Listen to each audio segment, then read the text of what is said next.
All right, everybody, back again for a Gators Breakdown Plus member chat on this Sunday evening, September 14th, day after Florida goes to Baton Rouge, falls to 1-2 after a 20-10 loss to LSU.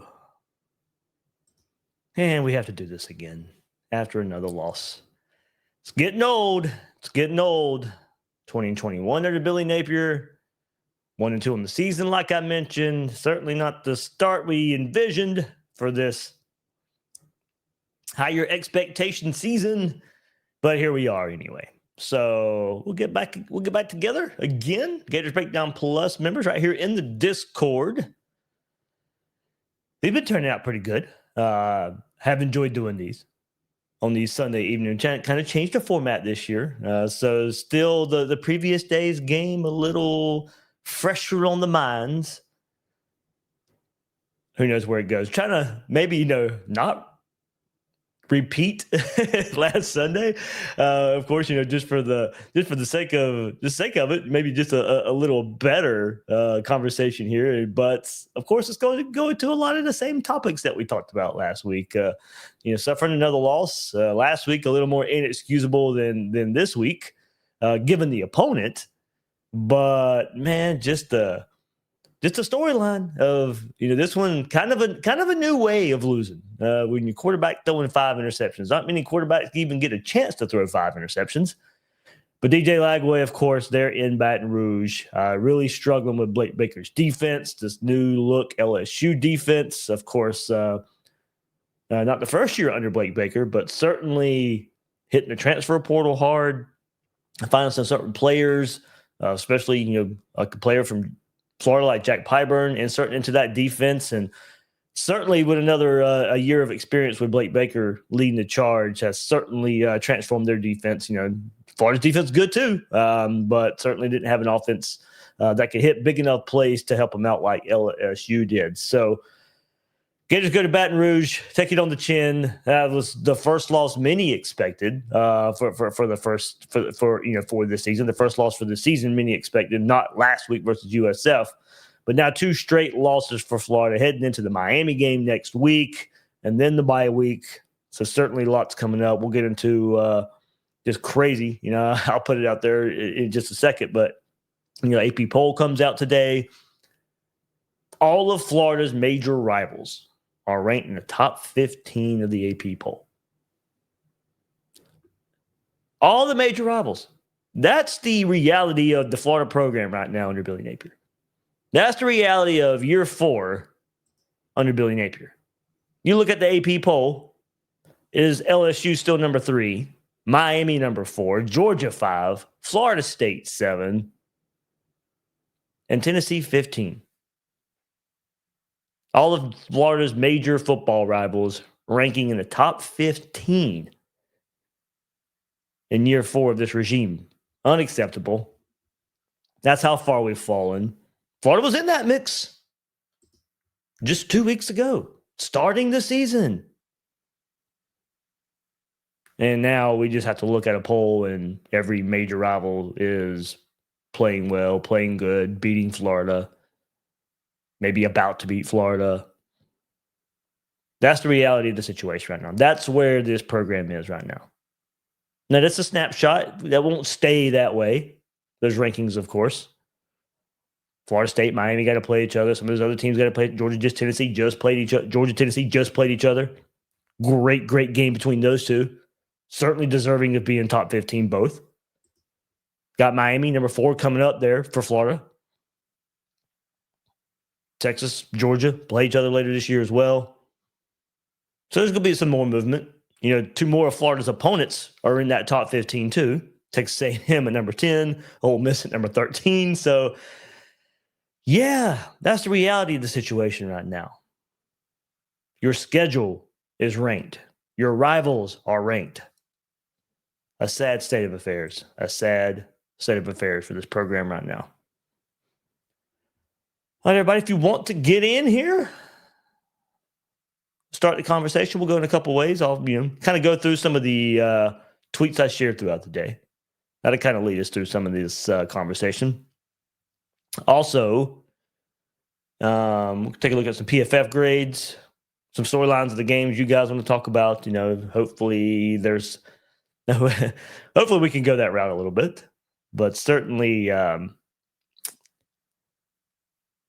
just stinks to be in this situation again. Certainly wish that was not the case, but here we are, talking about another Gator loss. Bringing Ryan in. What's up, Ryan? What's up, Dave? Wish it was better, my friend. Here we are again. I mean, I think we all know what has to. Do we even call these therapy sessions? I mean, I guess it still is, right? It's good, right, for the soul. Yeah. I mean, I'm kind of over it. I mean, I'm so used to losing with this guy. It's just kind of part of my routine now. Oh. It's like it is what it is. Yeah. I'm just hoping, like everybody else, I'm sure that this is, the last year we have to deal with it. I mean, that's all we can hope for. I think a lot of the fan base is certainly there. Yeah, I mean, even some of the most staunch supporters now are, kind of not defending what they're seeing anymore, and rightfully so. I don't blame people for hanging on. I don't blame people for hanging on at all. That was something. I took a little bit of a look in the mirror today, and something that I'll read word for word on Twitter right quick, and that can kind of steer itself a little bit too. But I was critical of myself for so much buy-in for this team. It was maybe some built on hope, but going back, and I talked about this last week too. As I was in the swamp after the USF loss, I was like, man, this is just so reminiscent of how I felt post Arkansas in 2022, post Miami, post Texas A&M last year. And then I allowed myself to get picked up again, because of that 4-game winning streak at the end of the year. And maybe put too much stock on that. But as I mentioned, we weren't the only ones as Gator fans putting a whole lot of stock in that. That was the reason Florida was ranked, 13, 15 coming into this season. So Florida fans weren't the only one. But at the same time, you guys know I'm here in the Discord, and I'm talking to you guys too. And certainly we're still raising questions. Certainly could still critique. Certainly, putting a lens on this team that it's not perfect. The thin margins that we talk about on the field. I mean, that's the thin margins overall for this team. We knew how we knew the makeup of this team wasn't okay. It's national championship level, but if things go right, you can get the playoff. Okay, well, Florida's not even near that. So but while having the hope, certainly would go along with the conversations here of, a lot of questions being raised. And I think, fair questions. And I think all the questions certainly now have turned out to be fair. But, maybe fandom got in the way. And I certainly want to apologize for that. But maybe it outweighed the logic a little bit. And man, you don't have to apologize for being a fan. That's part of it. I mean, if fans were always doom and gloom, it wouldn't be that much fun. I mean, having hope is what fandom is all about. I mean, even I'm guilty. I mean, in the back of my mind all off season, I'm like, yeah, this is too good to be true.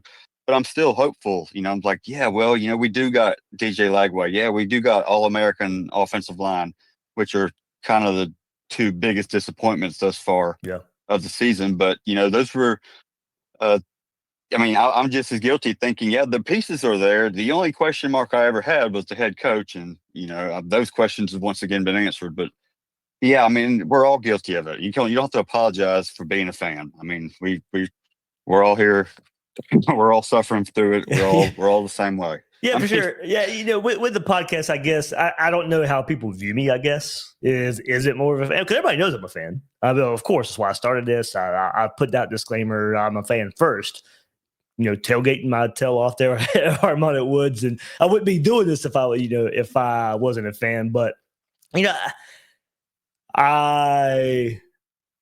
I like to look at it as, somewhat of a responsibility of being a trusted voice. And it's like, well, how, and that doesn't weigh on my mind too much of that, that's what I got to be. But I know people, they message me and they'll reach out and say, how much they trust the angles, the viewpoint that I might bring. And it's just like, well, I mean, man, did it kind of take a hit for what we're seeing for this team right now? Well, not really. I mean, you still provide, I mean, a great platform for Gator fans. I mean, you can't help that our coach is an idiot and can't field a comparable offense. Or defense the first 2.5 years. I mean, it's special teams, you name it. He can't get it right. So that's not your fault. And being in your position, podcast and having the platform you do, you're gonna have to. I mean, you got all forms of life. I mean, you're gonna have to deal with the crappy ones and Oh yeah, the good ones, and it's just part of it.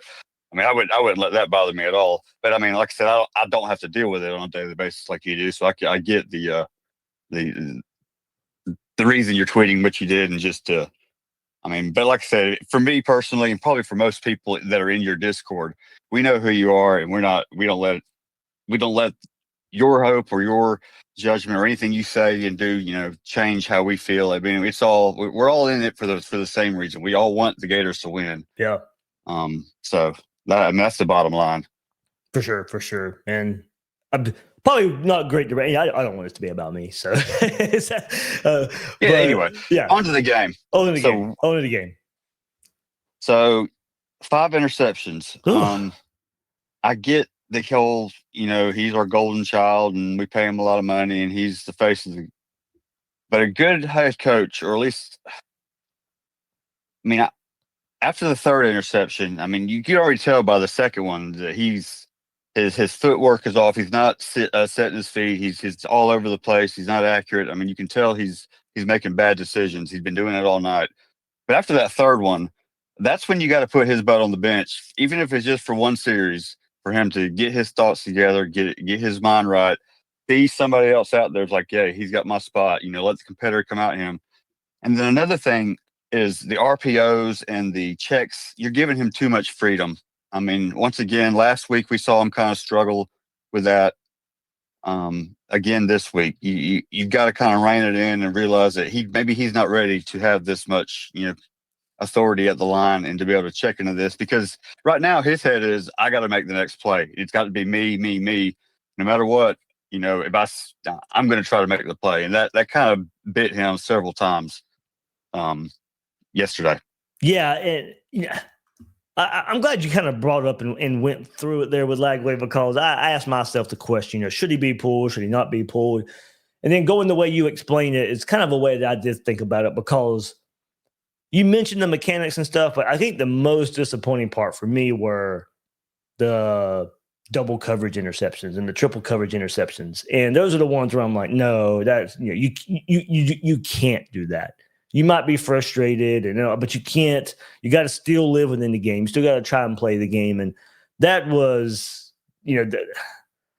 I can't put that too much on missing time and the shoulder and all that. Like that's day one stuff. Those are balls you just know you don't throw.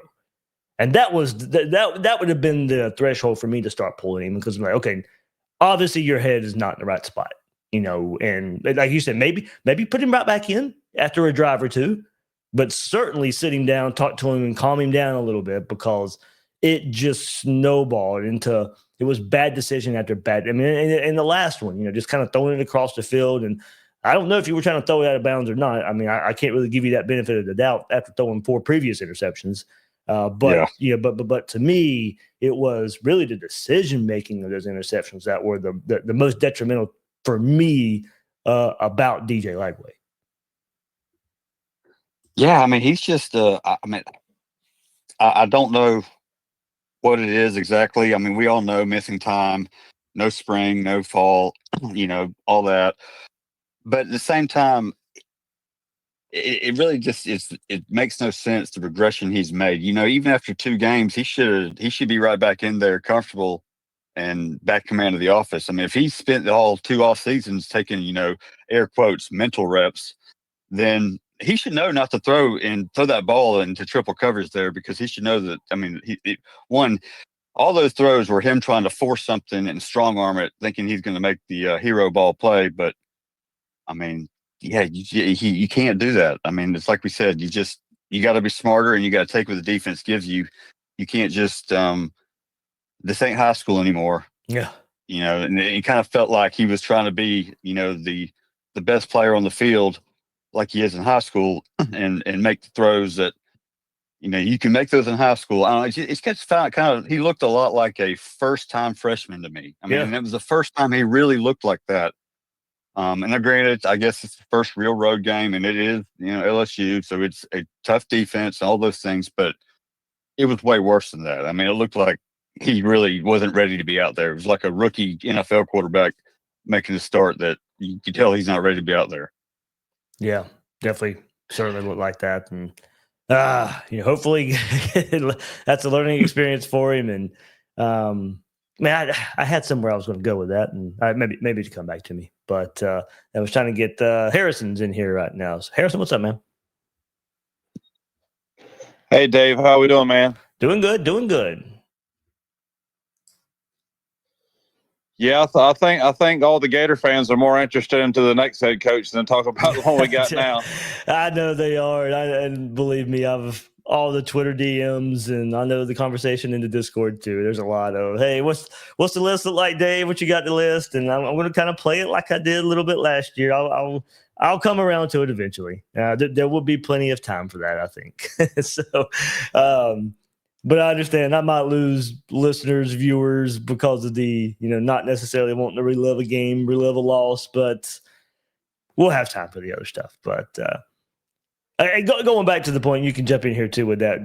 Now I remember the point I was making with Ryan. The most disappointing part about, the Lagway interceptions and kind of forcing it and the inexcusable process of it is you were still in the game. This is the final 10-point game, and you were still down on only 3 and 10 in the second half, and that was the part that you just really kept giving the game away. Your interceptions, you were responsible for 10 points. The interception before halftime and the pick 6 led to the 10-point difference of this game. That's another frustrating part of it. Yeah, I'm guilty of drinking too much of the Kool-Aid, just like you, Dave. And I mean, I don't really necessarily feel stupid or nothing, but it's just kind of like it didn't really. I didn't really feel like in the off season that it could go this wrong. I kind of felt like as talented as Lagway was, I thought it was just I just thought his talent would outweigh the coaching blunders of Napier, like everybody else did. That's a good point and a good way of putting it, because all right, I think there was still a lot of questions if Billy Napier could get over the hump or whatever. Even if, first of all, just the losses themselves. Yeah, nobody really expected the USF being the first loss. But it's also just the way it has happened. And it happening pretty fast. Like this, it looks really bad. I mean, the penalties and the turnovers, and that's just, and the offensive line kind of going to, the points where we felt good about. It was, it might be a slow process for us to get to this point, but no, I mean, it's right away. And we knew there was going to be a lot of pressure when that first loss hit, but most people expected it in Baton Rouge, and we know that's a hard place to win. If you went out there and played good, then a lot of people were, willing to overlook that. We know Florida's not going undefeated, but you can squeak into a playoff with 9-3. So, we can go to LSU and afford a loss. But no, you get one the week before, and you fall flat on your face in a game that you should have won, and 11 penalties. Then you go to LSU, and there's 5 interceptions, and your quarterback, who's supposed to be the guy, is really the one kind of doing you in here. It's the way it's looked, and the way it's looked so fast that it makes this kind of unbelievable that we're at this moment right now. Yeah, for sure. I mean, I don't really know what it is. I mean, it's just you can't put one finger on it. I don't really understand what's going on. I mean, maybe if I don't if he does end up getting fired, maybe everybody can come out and say what the problem was, and maybe it's not something y'all can't talk about right now, and maybe it'll all come out in the wash. But yeah, I don't know. It just looks like a dysfunctional mess right now. I'm going to be honest. Unless I hear something after that, everything, you guys know where I stand now. I'm not hearing anything of that would lend itself to the way this team looks right now. Now, it may come out from other people I trust, but it won't be coming out from me, because I'm not there. There's nothing that I can share with you guys that I know of why Florida is in the spot it's in right now. Yeah, I just like the former players coming Yeah, out, right. like Shannon Snell saying the stuff like that. I think it's more of what I'm talking about. Yeah. I mean, you share with us everything you know and everything, but it's like when he makes statements like that on Twitter, it's like you start scratching your head. It's like, I mean, what's going on here? Like, if Shannon's saying stuff like this, and it's stuff like, and he just may just be a frustrated former Gator. That may be all it is, but it definitely starts making you start thinking. When former players put the stuff out there like that. Oh yeah, for sure, and that's exactly what's going to happen. Things are going to start coming out for sure, of maybe why Florida looks the way they do. So, Gatorade in Are you here. referencing that DJ Lagway tweet about the special treatment? Yeah, I think that's what he's referencing. Yeah, and Yeah, I'm going to be honest. sorry, I haven't heard that, but that doesn't make it not I mean, true. let's keep it a buck. I mean, the quarterback is typically your highest paid and your most valuable player. I mean, I bet you even at the NFL level, they probably get a little bit special treatment themselves. I mean, And if Florida was 3-0, it would not be a big deal. exactly. So, I mean, I get it. I feel Shannon. I'm on his side. I feel his frustration. I've read all those tweets too.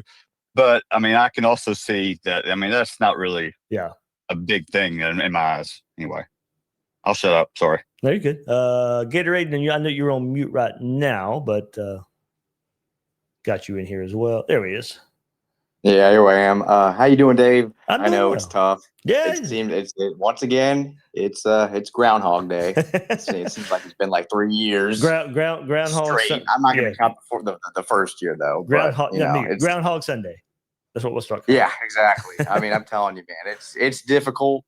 Hopefully there's a light at the end of the tunnel soon enough. I'm still in a believe it until I see it like mode with Napier being gone. I mean, it will come eventually, but after last year, man, it was I put in all my hotboard chips, my plane tracking chips, like in the leading up to the Texas A&M game, and I was like, oh man, it's gonna happen. And then we get to Mississippi State, then we get to the bye weekend. Obviously that didn't happen, but I think everybody is right to be frustrated. Obviously, I bought into the team preseason, as did I would say most of the country did. It's difficult, because you want to hope that Napier can turn it around. I mean, feels like, he's a nice. I think I'm fairly certain he's a nice guy outside of the football world. I mean, in my scant meetings with him, here and there, but it's just. We're down a path of no return. I mean, honestly, I think we've been down a path of no return since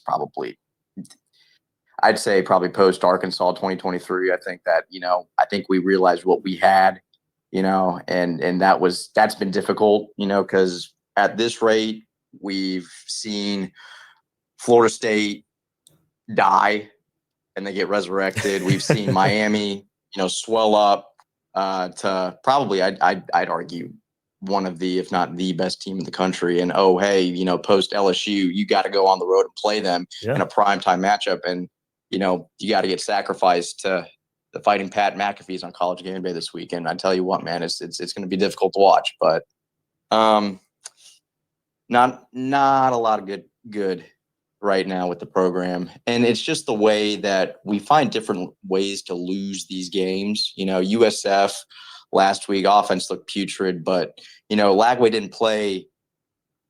I think, or I wouldn't say he was the reason why we lost that USF game. I think it was more coaching, more consistency. Not running ball as much, I think. But yeah, yesterday I'd probably say that he was a major factor in why we weren't able to pull off the W in Baton Rouge. But it's difficult.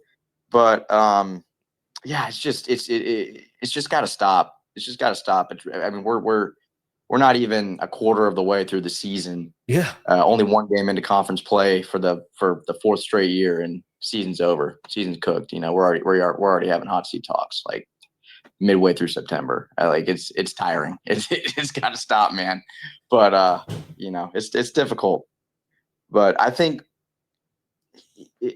as long as I don't even know. I'm not even gonna half class full this thing. This sucks.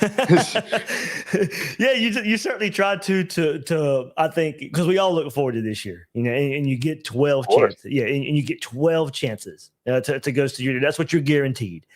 And I'm with you. You hate to have to face the reality of throwing it away after 3 games. And that Throwing might it just away, and that might worse just, while yeah. all your rivals are getting better. Yeah, and it just it might just be where we were at. And look, I know so many people say, "Wow, I won't watch another game." Look, I know there's some people who haven't. Believe me, I do know. But I do think too many people say that, and they say, "Oh, I'm not watching." Yeah, you are. You know what? I like say this. I said this earlier today. I always talk greasy on the Sunday after their loss. I always say there's 36 different things that I tweeted out or I messaged out that I regret already. But like by the time that Friday rolls around, I mean, and it's gonna happen this Friday too. I'm gonna be like, oh, we're gonna go into Coral Gables. We're gonna smash it, man. I'm ready.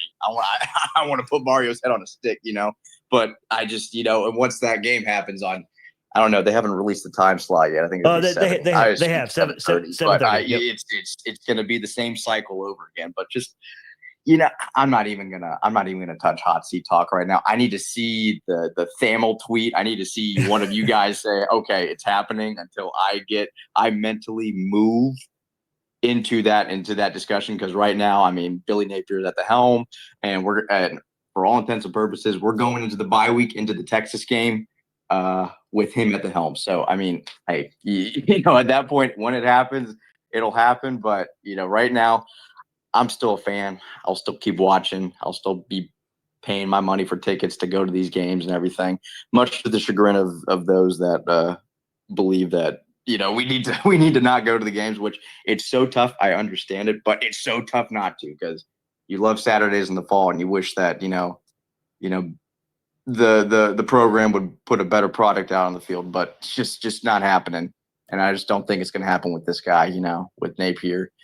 But it's tough, and I think that we all put our chips in on Lagway being the guy, And when I was watching the SEC, the Netflix documentary from last year, and you could tell. I mean, and it was a big thing too, because we're not that far removed from during the filming and everything. And you got to think, like, after that Kentucky game, there was only one game after in which he got serious playing time up until the LIU game. And that was it.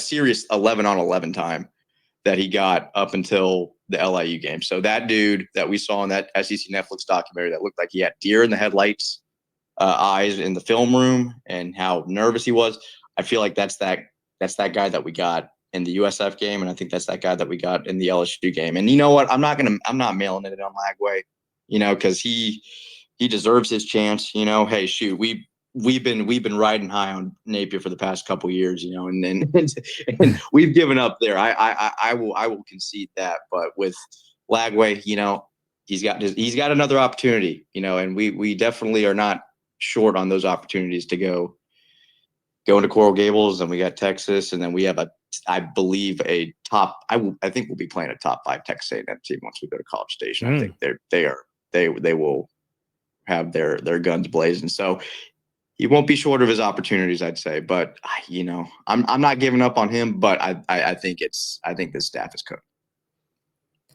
Well said. Well said. Well said. I got 2 words that can save Lagway: Lane Kiffin. We'll see. I don't know. We'll see. Let's get if he's here. If Lagway decides to stick it out here next year, I don't know. Well, I mean, no matter what happens, if Billy's here next year, if he's not here next year, knock on wood. I mean, I feel like a lot of people know how I feel about this, and I think it's shared. But we'll see what happens. But it's sad right now. It's sad to see your team get dragged through the mud every week. It's sad to see, the teams that you hate succeeding. I guess I would say, when I was watching I said this yesterday, when I was watching the Georgia-Tennessee game, it's like, who do you root for, or who do you want to lose and everything?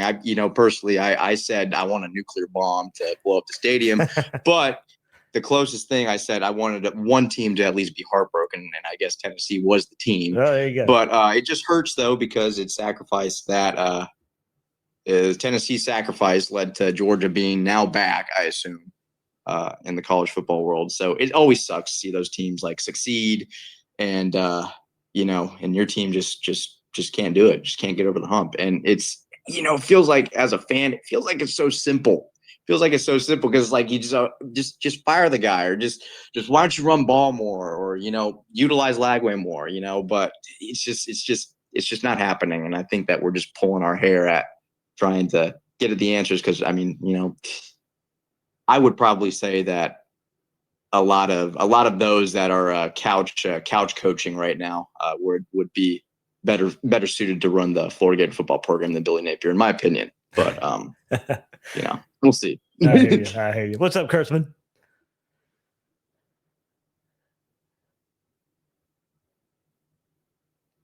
Going once. Kurtzman. Going twice. Okay. We'll get you back in here if you can come back around. I don't know. I don't see the mute signal, but yeah, I'd pull my hair out if I had some. That's that's where. Hey, Dave, quick question. Fair. And I'm not trying to be like super negative, and we'll probably, still win a couple, but looking at the schedule ahead and looking at how we've played thus far, there's a real chance, or there's a somewhat chance, that we could go 1-11. I mean, I'm not saying, like I said, I mean, maybe 2-10, but we could be like, the defense will keep us in games. I think if we play like we did in LSU, which is so frustrating because it seemed like every time I went to commercial, because unfortunately yesterday I was at a wedding, and I know that's sacrilegious during this time of year, but it just had to happen that way. Every time I put up my phone and I turned it back on, every time I saw us punt and I put up my phone, 2 minutes later, I turn my phone back on, and LSU's punting again. I'm like, oh, we get the ball back. I can't wait for this. Let's see what we could do with it. And then all of a sudden I turn and we go 3 and out again. And it's just,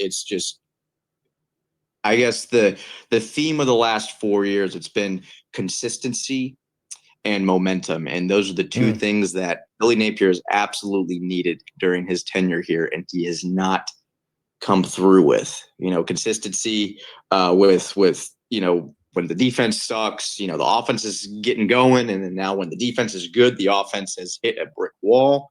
And then momentum. I think we could talk ad nauseum about how many times these past 4 years in which we've gotten every little bit of momentum going into a game, going into a season, going into a week, and we have just or even going into a drive, that we needed, and we just keep faltering, and we cannot keep a consistent momentum at all during a 4-game structure.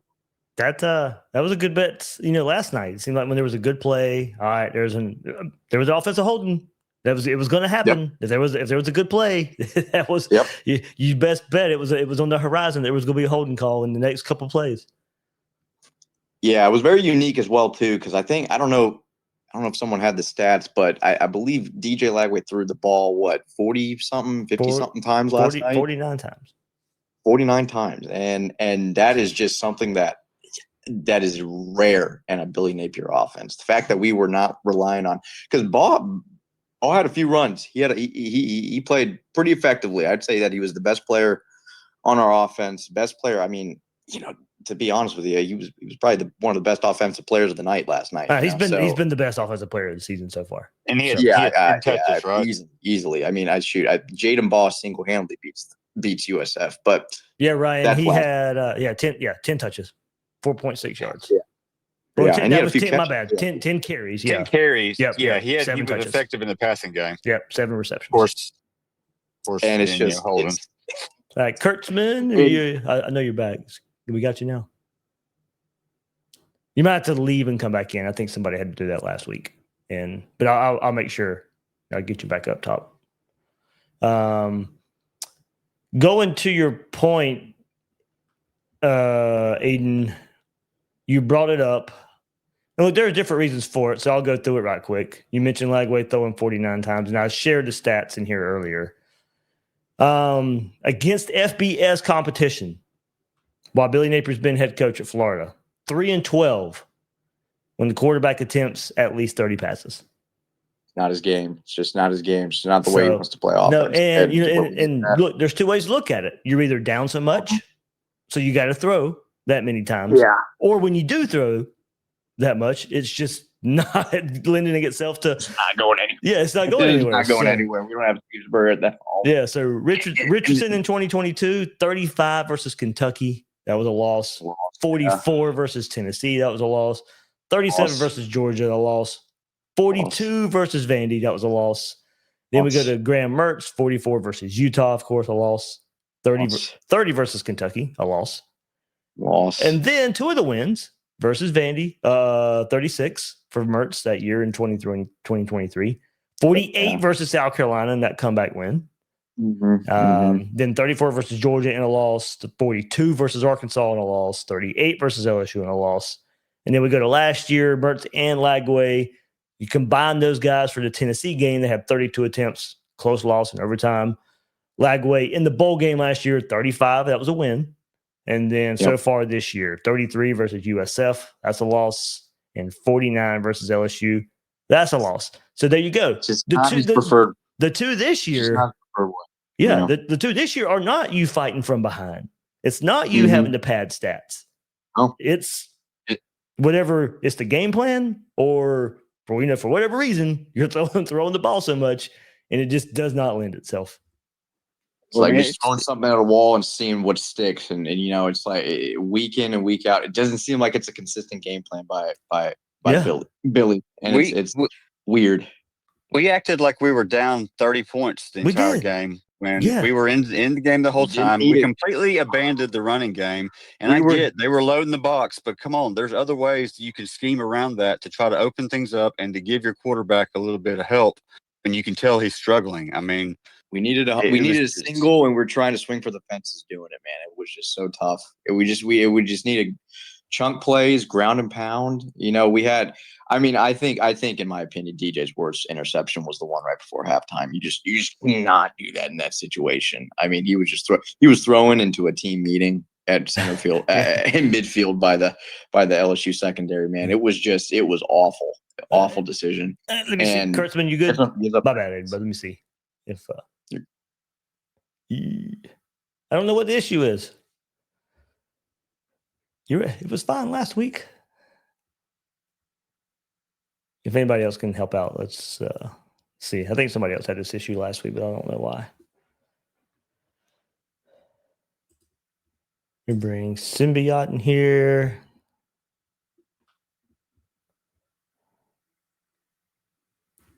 Symbiote, you got me?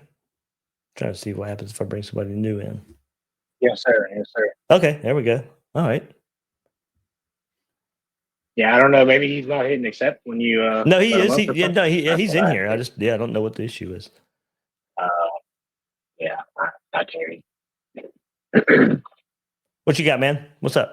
So I kind of joined late, so I don't know. I joined kind of late, so I don't know exactly what all you guys have talked about.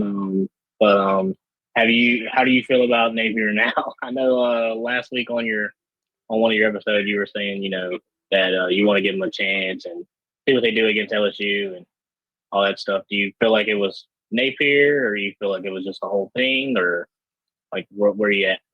I mean, right now every loss is on Napier. I mean, it's year 4. This is your roster. This is what you've kind of built for. It ultimately is going to fall on you. I mean, that's where it's at right now. And I think last week when I said let's kind of just see where this goes. I mean, that's kind of just playing off of last year a little bit and working the way out of it.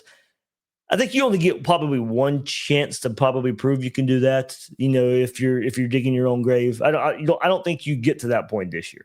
I don't think if it enters your mind that it's time to make the move, it's time to make the move, and let's just go ahead and do it. I mean, because we know enough, and I think we learned that last week, and most people were already there, and I think I was probably even already there, but was willing to let it play out, willing to give him the chance. He's not a championship coach. We're not. We're never getting to that point under Billy Napier. Right. Yeah, I definitely feel the same. Like, I know last night, and like I said, I don't know exactly what everybody's been talking about, but I really felt like when Aiden Mizell was in the game, he was more impactful in the receiving core for me than BB3 was last night. Yeah, like, that's just kind of how I felt. Like BB3 is great on punt return. And he should be in the game. Yeah, I mean, you can have him in the game at the same time. So, but but I will share the stat that I had earlier. Aiden Mizell, of course, he had the 2 best plays in the passing game and was on the field for only 9 passing plays, according to Pro Football Focus. Yeah. Hansen, 58 passing snaps. Sturdivant, 53. Trey Wilson, 51 with only 2 catches. Hayden Hansen with those 58 snaps had 7 catches. Jaden Ball was in for 50 passing snaps. Vernell Brown III, 50 passing snaps.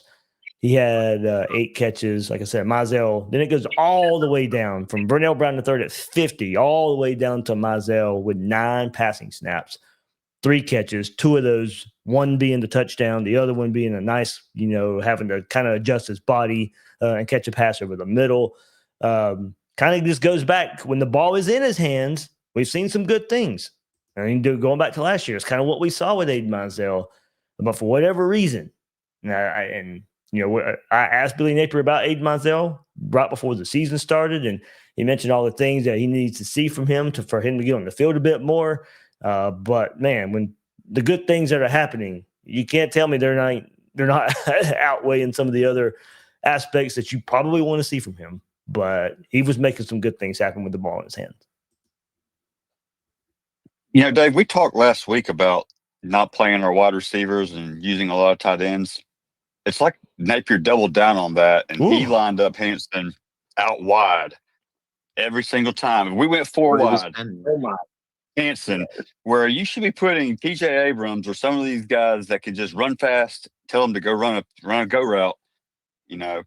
He's putting Hansen out here running curls, and it was mind boggling. Anyway, I'm sorry. I just had to throw that. When you mentioned Hansen, I wanted to mention that. I 100% agree with that.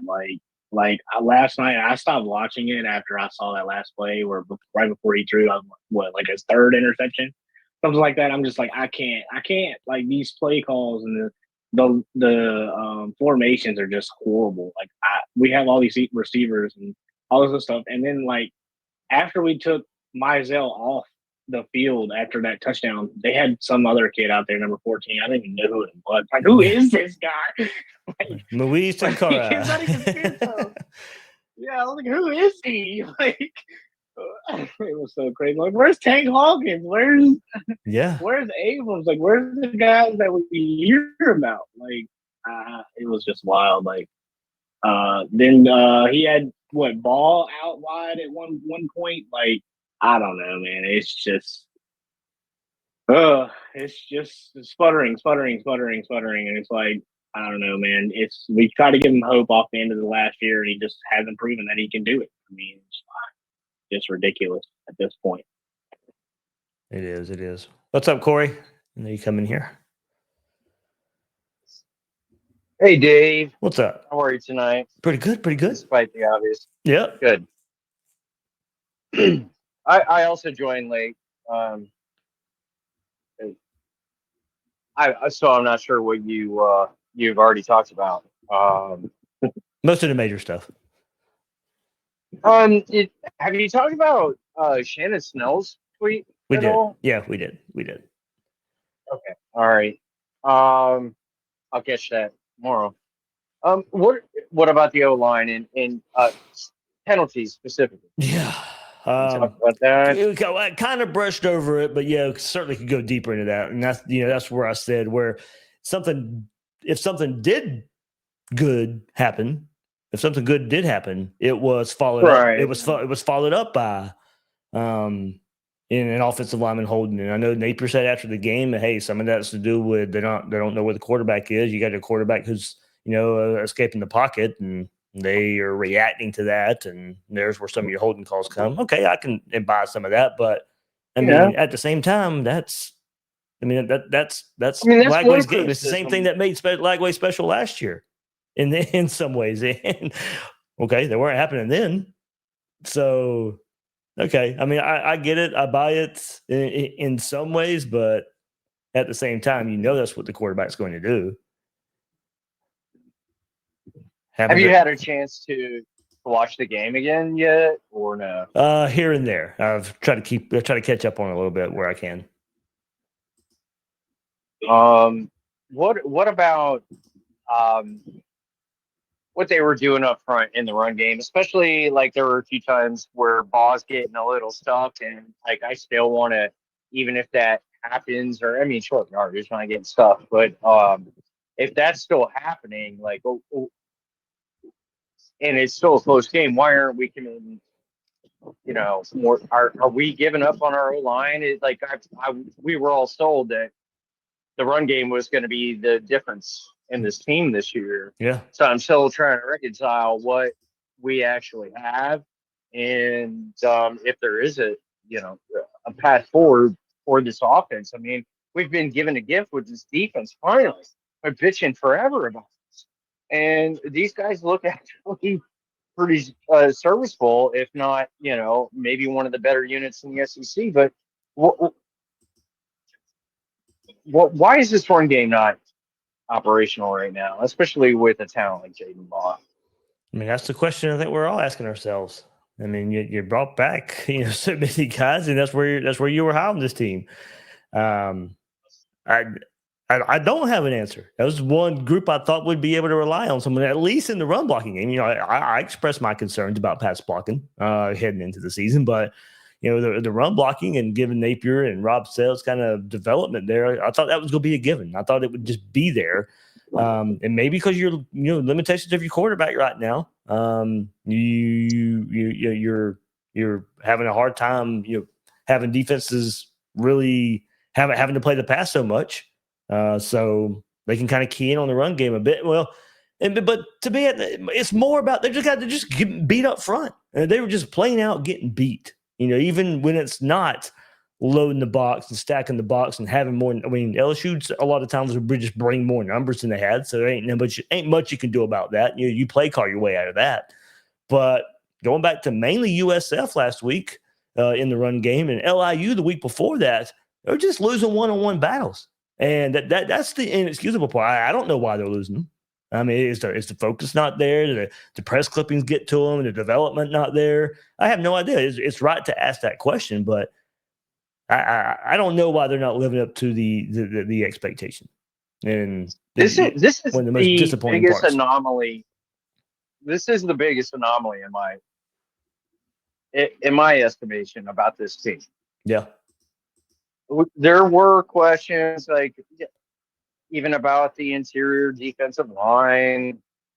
There were questions like, we have some young wide receivers, for the most part. There are a lot of question marks where you can make excuses, but this is not the unit where we're making excuses. No, I'm not making any excuses. They're just not. This should. No, I'm not saying you are. I'm saying Yeah. This should be the strength of our team. I just don't understand. Highest graded offensive lineman was Bryce Lovett, by the way. Ironic. What was the score? 66.3 was the grade, which is not terrible on PFF, by the way. It's in the green. It's a little bit of yellow green, but 66.3. He did have a pass blocking grade. He had a pass blocking grade of 81.2, but he did have a run blocking grade of 59.9. Let's see. Austin Barber was next, 64.4. Damian George, 61.6. Caden Jones, 59.1. Here's the thing, guys. All-American center last night, 51.4 grade. Jake Slaughter played terrible in the run game. This isn't real life, Dave. Yeah. What alternate reality have we delved into here? It doesn't make any sense. 50.5 run grade for Jake Slaughter last night. And let's not forget now, LSU's missing linebackers. Get ejected for targeting. Couldn't take advantage of that. It was difficult because, I mean, in those offensive line, I think issues stretched back to last week too. Especially, I mean, especially against USF, they couldn't get a push up front. I mean, there was a few drives, and especially when 13 had the ball. I mean, that was when it was really apparent. But there's just the hype around the offense.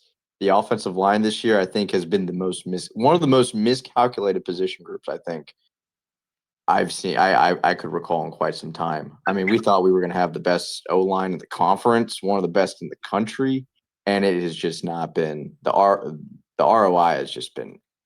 And you guys know me. Terrible. I got in trouble from an offensive line talk a year ago heading into the season. I wasn't hiding behind anything, and I was trying to share exactly what a year later. I was like, okay, I'm believing at least in the run blocking aspect of it once again. But if I still got a question, and more basic off what I saw from the season before, and I thought Lagway did a lot of help of that group by kind of helping the pass blocking grade, because Lagway was able to do some magical things and get rid of should be sacks. But so that's where I wanted to see that next step. But not only have they not taken the next step, they have regressed from last year. And that's the theme of that's a lot of the theme of Billy Napier's tenure. When we expect progression, we get regression, and it just one step forward, 2 steps back, basically. That's just how it is. Momentum and consistency. Just can't do it. Nope. Bill Sykes, you in here? Hello, Dave. Hello, Bill. So many things, Dave. All right, everybody. That's it for the day's episode. I'll keep it quick. So here's my question. After all that we've talked about for so many years with this offensive line, I've written about it. Yep. You've talked about it. Will's thought. I mean, it's throughout the Gator Nation. We've talked about how this offensive line just doesn't get right. And then we look at Billy's strategy and we see how folks have dropped by that are in the know and told us how offensive tackles weren't worth the money. And they somehow, after everything we've learned about recruiting rankings data, it's been broken down. I have met with them and I've shown them the data and said, you need a big monster on the edge. They cost money. If you want to stop these edge defenders in the SEC. And somebody signed off on Napier's strategy to say, well, we're just going to, instead of bringing in a bunch of good players, we'll bring in a bunch of coaches. And look, I applauded that effort. I think as a complementary thing to fix the offensive line, it's a great move. But you can't just say, well, we're just so good at this. And like they told me, when I told them they needed elite tackle prospects, they say, well, no, we don't, because we know the body type we're looking for. We know the profile of the player we can win with. That's what they told me. Who signed off on this business of like, well, we're just that good from our experience at Louisiana that we can just not pay for quality tackles? Who did that? Who said that was okay? Bill, we know how. Yeah, I mean, this isn't the only staff. We know how stubborn they are about making their way work. Their way, the highway. This goes beyond the staff to me. I mean, this is how much is the brand worth now? $100 million at least, or excuse me, it's probably hundreds of millions of dollars. Yeah. And so we're mismanaging this program for 15 years, and somebody signs off on that. Does Strickland really not have somebody better than me? Because I'm from the railroad industry. Okay, you know what I'm saying? Is there nobody out there that said, "Oh my gosh, stars actually matter"? Is nobody telling these people this? I mean, you see what Cristobal's doing. I think you read my mind. So there's a team we're about to play in a few days that's about to show us. Well, right, and hey, maybe they win that game. Maybe. They're going. I do think they're going to win some games this year.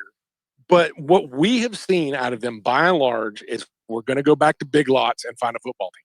And it's not what we see at Georgia. It's not what we see at Texas. It's not what we see at Ohio State. And I get it. You don't have the budget. But everybody ought to know that offensive tackle costs money. What in the world is going on? And why is it such a gigantic organization does not have professionals giving them wise counsel on this?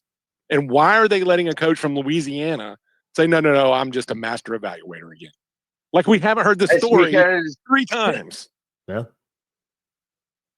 There was counsel, Bill. You gave it to him. Yeah, and they shrugged it off, and he told me how he read a book about how 5-star quarterbacks are a myth, and it's like, no, the one you picked was a myth. You know what I mean? Like, It turns out the institutions that are more concerned about academics aren't that great at football. it just makes me crazy, man. And here's another thing: what is the identity of this offense besides slow tight ends? Oh, There is no identity. there is no identity. Yeah, There's you're no right. identity. Well, there's motion. Double screens, hot passes. I think Trey Wilson's dizzy. Love lateral movements. We don't like going I vertical. mean, yeah, it's pre-snap motion and tight ends and bubble screen. I mean, good gravy. They did do it's something different horrible. today or yesterday off of one of those plays. And I was like, oh, well, that's a really minor little change you did, but I see what you did. We can count on both hands as many times that Billy Napier has impressed us with a play call, because I mean that's all that's happened in his 4 years, and he usually follows it up with either a timeout or a completely horrible call that costs us yards. Very true. There's a lot of penalties that take over every single explosive play that we have, and It's There's like, not we, only it's like we that. don't even expect to hit good play because we don't know what to do afterwards. Right. You know, I'm going to do Yeah, something exactly. really radical here and actually credit one of the play calls I saw yesterday, because I did think that one wasn't bad. I think it was the one. I think it was like the second drive or something like that, and it seemed like something straight out of like the Muschamp era, or not even that, the Mullen era. Honestly, it was the one where we had a blitz. LSU was rushing I think it was a corner. They did a corner blitz, and Lagway threw right behind the blitz and went to ball. It went for about like 30 yards down the field. I appreciated that because it felt like something that I didn't really see often in Napier's bag.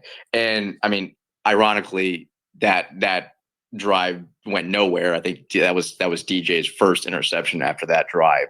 But I was like, why don't we do a little bit more of that? And especially get the ball to ball too. I think he was making a few guys miss. Now, I mean, you could talk about, the whole thing where, hey, once, you get the ball to your player, you have to have him go miss one or two tackles, which I mean, I feel like that's pretty counterintuitive after you keep doing it over and over again. But I will say there were a few play calls last night that I was like, okay, there's some substance there. There's something that we were attempting to do. And I think I saw a little of that the previous week. So I agree. I thought that was something interesting, something of note, but we didn't go back to it though. I mean, that was the only time I saw it. Yeah, the wrinkle of inserting ball in the passing game, certainly. I mean, they knew LSU was going to bring pressure. They knew LSU was going to live in that pressure a lot. So they knew they'd have to have a quick dump off. They knew they'd have to catch them in some screens, and so that's exactly what they did. Certainly, we didn't see that in the first couple of games, and almost as soon as the broadcast started talking about it, this is exactly when it happened. You brought up a good point, and I remember Ryan in the Discord bringing it up yesterday. Like early in the game, you weren't really faulting the play calls all that much. I mean, especially you had the long touchdown that magically gets called back. There's a little bit of home cooking there for LSU in the end zone. But you had your chance to get up 10-0. The play calling was at least good enough to get in that position, only just to not be able to sustain anything. It's just like this offense cannot get. If something bad happens, you can forget about it. There's just nothing to bounce back. Yeah, it didn't last. I mean, like I said, I was impressed there for the first 2 or 3 series, and then it was out the door just like that. I mean, it just kept getting worse. Like we lined up, and you could tell, and it was scripted. But the first 2 series, even though we talked about it was Hanson out there, so I don't know how you want to call it 10 or 11 personnel, but we were strictly 10 and 11 personnel the first 2 drives. And DJ, the only issue was, 1, we couldn't really protect, we couldn't really run block, and 2, DJ. Once again, I mean, he couldn't hit the receivers. He's really struggled, and those are normally, like last year, those were his bread and butter formations. I mean, he really excelled with on the spread offense. So I felt like we were trying to get DJ settled into the game early because of the environment and the situation.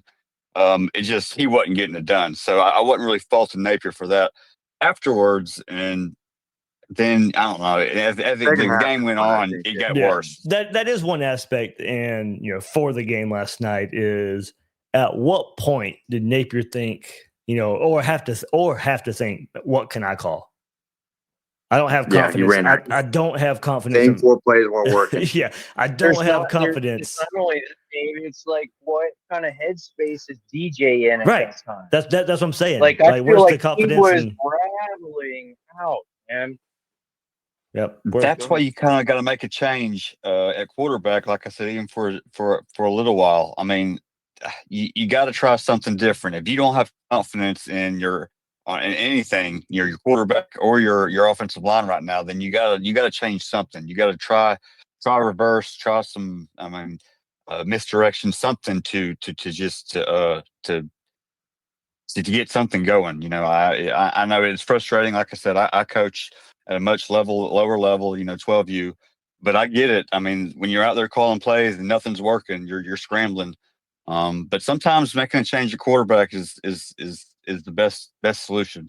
And I really felt like it probably should have and I mean, it probably wouldn't have changed the results, but who knows?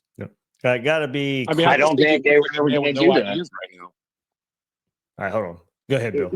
Billy was pretty straightforward, saying that having another QB come in, whether it be Trammell or anybody else, that was not on the table. Yeah. What was that, Bill? I'm sorry. I just saying Napier just seems like a guy who's out of ideas. Yeah, I can see that.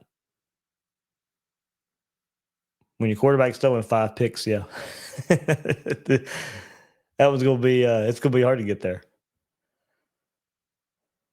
I will say, I do think to the point of whether or not you want to change quarterbacks. It's been, at least if there's one thing that Billy Napier's been consistent on, and he's not been consistent on a lot of things during his time here.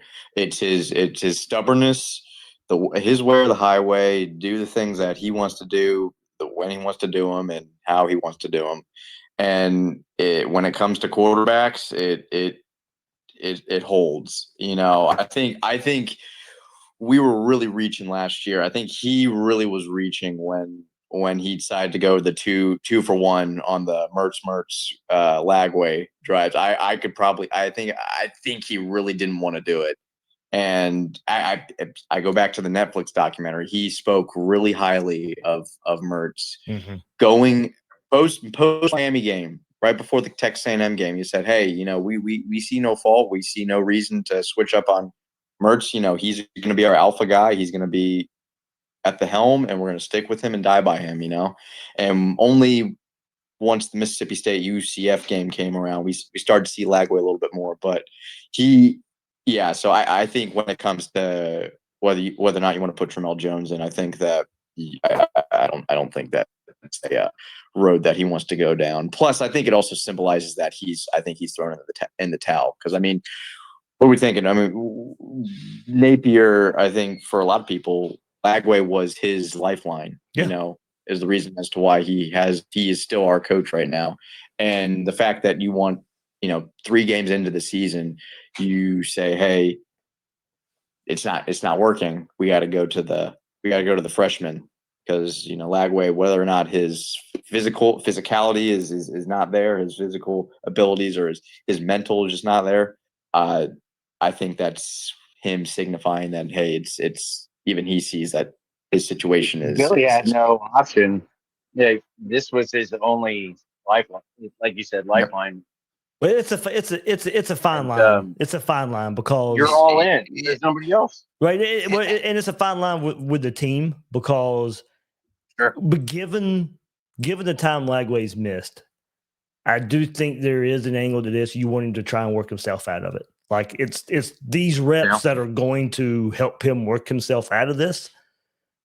But at the same time, do you risk, hurting the rest of the team? I mean, it was 5 interceptions. Exactly. If nobody else is turning the ball over, Yeah. you still might win the game somehow, some way. So it is a fine line of putting the importance of bringing DJ along from the injuries and balancing that with you still got a game to win. Yeah, and it's so disappointing too, because last 2 games, USF, LSU, these games were winnable. We could have won these games. Yeah, we could have won these games handily. These guys are now pro athletes. If we competent play That's the calling, and reason everything, we could beat LSU by 10. We could have, and it's just so sad that we just have a lost team right now. Yep. All right, final thoughts, anybody? The bottom line is that Napier is not a guy who can operate with a talent disadvantage, even when it's small. He's just not a good enough coach. Nope. 100%. Yeah, and I think as we go into the Miami game, I know we all hope for the best here, but I think we all kind of know what's coming to us, and it's really disappointing because, in my opinion, I think Miami is the most annoying fan base in the college football world. But we're just gonna have to suck it up for the next, who knows how many years until we play them again? Probably a good long time. Yeah. But I think we have fluke stuff here in our future. We might be able to squeak out a few with this defense. I think we're not praising the defense because that's not the problem. My concern is we lose next week. How long does it take for the team for him to actually start losing the locker room and people start thinking about opting out? We already got players tweeting today. Yeah, I tell you what, we already got players. I think TJ Abrams has been starting to take his Gator stuff out of his Twitter. They've all kind of we've lost some support and everything. Well, I mean, these are kids. They're on Twitter. They talk. I mean, shoot, they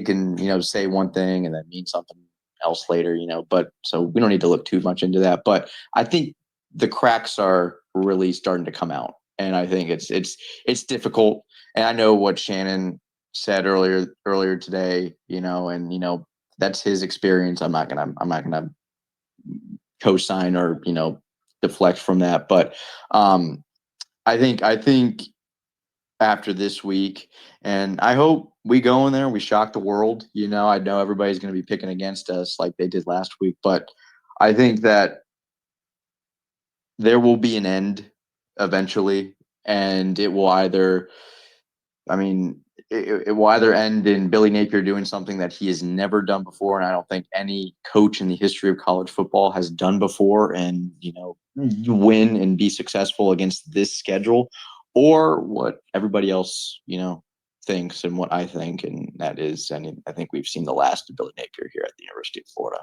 and for good reason. And I think that. But what about the rest of the season? When does that happen? Yeah. I don't want to speculate because I'm still in a believe it until I see it mode, see it mode, because I really don't know. I can't. I don't know. I don't even know what to believe. I still, in my mind, think that Billy Napier is going to be here until into next year, because somehow, some way, something's going to happen in the 11th hour where we cannot pull it off, and our administration does not have the balls to do it. No, I don't see that. I think what's going to happen here is he just plays the season. There's no reason to run him off. I don't. Dave, do you see what do you think? Are we in a situation where we need to run him off, let him off the hook, or if he loses the locker room, you gotta go. Yeah, he loses the locker room. You gotta you can. I mean, you send. Yeah, I think you send a message too. I mean, this isn't tolerable. Yeah, where's the standard of excellence? Yeah, I mean, if for no other reason, there's no standard anymore. Yeah. There's no standard. There's not been a standard there since Meyer. They let Zook run it out. But yeah, but we knew he was. But we knew he was fired. They let him run it out, but we knew he was done. Well, I mean, can they not do that with Billy? I mean, that's on most of the team. I don't know. A lot of time that's on the coach. I think a lot of time that's on the coach. You can. I don't see Billy getting. I think Zook chose to stay and finish out the season. Zook chose to stay, and I think that I made one of the worst takes, and it is on me, and I will be holding to this take. I had the wherewithal, I had the gall to compare this roster with the 2006 team, and that is one of the worst takes I've probably ever made in my entire life. And so I think with the Zook situation and what we're dealing with right now, two different kind of things. I know that there were a lot of players under Zook that really wanted to play for him, and I think that made it apparent, especially in the last few games of the season. I think we have the same situation. I like to think that. We somehow, some way, we come to an agreement saying, hey, Billy Napier, he's not going to finish the rest of the season, or he's not going to make it to the next season, but he's going to finish the season with his guys and everything. And if he does that, I guess I could have some sort of catharsis. I think it takes a lot of pressure off, honestly. It may take some pressure off. I mean, it may give him nothing to lose, and it really would be absolutely horrible if we lose to Tennessee and FSU back-to-back weeks in the Swamp. That would be something that I think that is new territory. It'll suck, but at that moment, these guys are still playing for something. Even then, like, come on. At that moment, though, most people it'd be almost checked out. If the trajectory continues on how it looks to be right now, yeah. Hey, Dave, can I throw one more thing out there about the roster? Yep, and then I've got to get out of here. So yeah, go ahead. Yeah, listen. Here's another thing. I hope they're learning the lesson from this. And one of the other things I told them, I said, look, you've got to hurry. You got to bring people in here fast and flip this thing around, and they didn't. And they told me, and I quote, Bird Sherrill says, no, we've got time because we trust our system and we're going to be around here for a long time. And he said it just like that. Just like that. And if you look at how this roster was constructed, 2022 transition class disaster, but that always works. But 2023, when they had their bump class, the people that are now in their third season that should be emerging and heading off to the pros if they're elite, you've got 6 or 8 contributors, okay to good players. But that's it. You cannot wait until your third year to get things cranking. And you don't want to depend on a really young quarterback at this stage when your back's against the wall. And I hope the next guy and whoever's talking to him says, look, make a move and make a move fast because you don't have time. That's a great point, Bill. But I wonder how much of a result that is, like, the strategy now, different from like where they came up coaching is different from a standpoint of, well, crap, we could just recruit the state of Florida, we'll be loaded, but everybody's going everywhere now. If you can, all you have is your one deep, and you're lucky if you have backups, if you have any depth with the way that the talent spread out now. I mean, I know you've done so much work with data and everything, but like, we're talking about a new age here, and it's not. You can see it every Saturday that these teams are much more spread out now. How many years in a row has Georgia beat Tennessee, and it goes down to the brink, and it goes down to the brink? They're just about over the tipping, and everything's much more closer. There's no more Nick Saban dynasties running around. Kirby Smart with Georgia.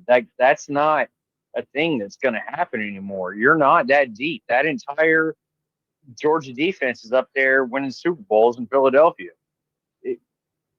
That's not the reality of football anymore. We can't expect to be bringing in these classes, like even your number 1 class versus your number 10 class. There is not as much difference as there was, even 5 years ago. That is a claim. That is a claim, but where is the evidence of that? Exactly. We're seeing it on Saturdays, Bill. I see Georgia winning. I see Ohio State winning. Yeah. They're all winning. If you're still looking through the scope of a championship, that has not changed. Yes, you can roll. I'm not discounting that. You have to be the best you can. I'm just saying those classes that Ron Zook was amassing in Florida at the time before Urban got here, like that's not realistic anymore. Why not? Because the playing field is much more even. But there's always teams that are in the 300 range still. Teams are still signing those classes. It's just not in Gainesville. You just got to get the right guy in there. And I think that if Florida gets the right guy in there, I think the classes that we are able to. Yeah, I mean, shoot, as long as you tap into what Georgia and now Miami and what Ohio State's been tapping into, as long as you can kind of just tap away, you know, it can happen. That's what I thought we were and doing. I think that also, I think another thing that we have really I've got to wrap this up, guys. on this problem is our really poor use of the portal, in my opinion. I think that a lot of the holes could have been filled quicker, and I think the strategy. I don't know if you guys have been talking about it, but I think the strategy of just filling in as needed with the portal instead of really trying to, you know, get some players that can be consistent and that are high up and talent wise, I think has really led to at least a lot of results that leave a lot to be desired. And I think that we could be definitely better with that. I know that, I don't know. I'm not going to speculate on future head coaches that are going to come here, but I know the few of them that a lot of us have been talking about, they love their portal. And I think that it takes a season. I think it takes a season to two to really turn things around there. And I mean, shoot. All right, wrap it up, please. I gotta go. Guys. Good night, gentlemen. All right, no, Go. So I mean, look at LSU's defense. Corey, I have got to go. All right, Dave. We love you, man. Bye.